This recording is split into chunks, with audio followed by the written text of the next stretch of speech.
پھر اس کے بعد 4 چیزیں اللہ کے رسول علیہ السلام نے بتائی ہے، اس پر غور فرمائیں۔ یہ حضور علیہ السلام کا بتایا ہوا یہ رمضان شریف کے 4 اعمال ہیں۔ نمبر 1، اور سب کے لیے آسان ہے، کسان ہو، لوم مزدور ہو، سائزنگ مزدور ہو، امیر ہو، غریب ہو، عالم ہو، غیرہ، سب کے لیے۔ آقا علیہ السلام فرماتے ہیں رمضان شریف میں 4 چیزیں کثرت سے کرو۔ نمبر 1، پہلا کلمہ طیبہ کثرت سے پڑھو، لا الہ الا اللہ محمد الرسول اللہ صلی اللہ علیہ وآلہ وسلم۔ کیسے پڑھیں گے؟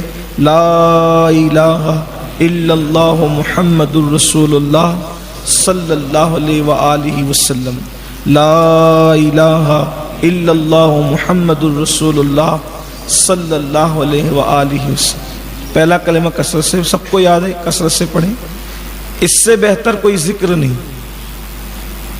نمبر 2، استغفار کی کثرت کریں، استغفر اللہ ربی من کل ذنب واتوب الیہ۔ جو استغفار یاد ہو، بہت لمبا چوڑا نہ یاد ہو تو استغفر اللہ استغفر اللہ استغفر اللہ کرتے رہو۔ یہ 2 عمل ہو گئے۔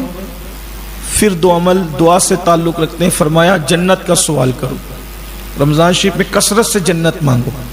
اس میں تھوڑا عشق کی بات اور ایڈ کر لیں، جنت تو سب کی ضرورت ہے لیکن ساتھ میں عشق کی بات اور ایڈ کر لیں۔ جب اتنی بڑی بارگاہ سے مانگ رہے تو پھر کچھ بڑا مانگیں۔ حالانکہ جنت بھی بڑی چیز ہے لیکن جنت ہی نہ مانگے بلکہ جنت میں حضور علیہ السلام کا ساتھ مانگے، ان کے ساتھ جنت چاہیے، ان کے پڑوس میں، اور ملے گی۔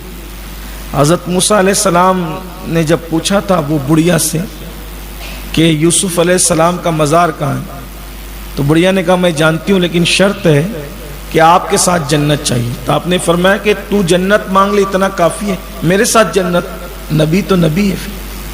تو جبریل تشریف ہے، کہا دے مانگتی ہے تو دے دیجیے، کیا جاتا ہے، اس کے کرم میں کمی کہاں ہے، وہ تو مانگتے تو دے دیں۔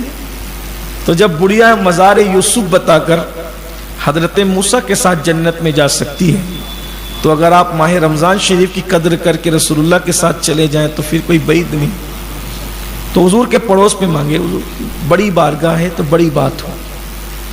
اور یوں بھی میں آپ سے گزارش کرتا ہوں، شاید میں نے پہلے بھی کہا تھا، اللہ کے یہاں ہمیشہ بڑی ہی مانگنا چاہیے، اس لیے کہ بارگاہ بڑی ہے، ہمیشہ وہاں سے بڑا مانگا کرو، بڑی چیز مانگا کرو، اور دینے والا یقین سے مانگا کرو،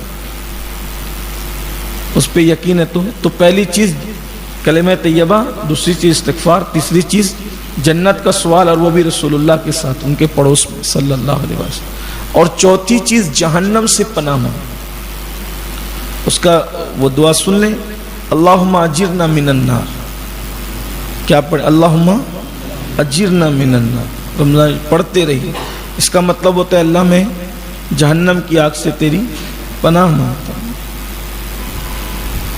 اور ایک حدیث پاک میں ہے کہ جو مغرب کی نماز کے بعد کسی سے بات کیے بغیر 7 مرتبہ کہہ لے اللہم اجرنا من النار، انشاءاللہ وہ جہنم میں نہیں جائے گا مغرب کی نماز کی۔ اور رمضان شریف میں کثرت 4 اعمال ہے، درود شریف، استغفار، اور جنت کا سوال، اور جہنم سے اللہ کی پناہ۔ اور پھر کثرت سے تو درود شریف پڑھتے ہی رہی۔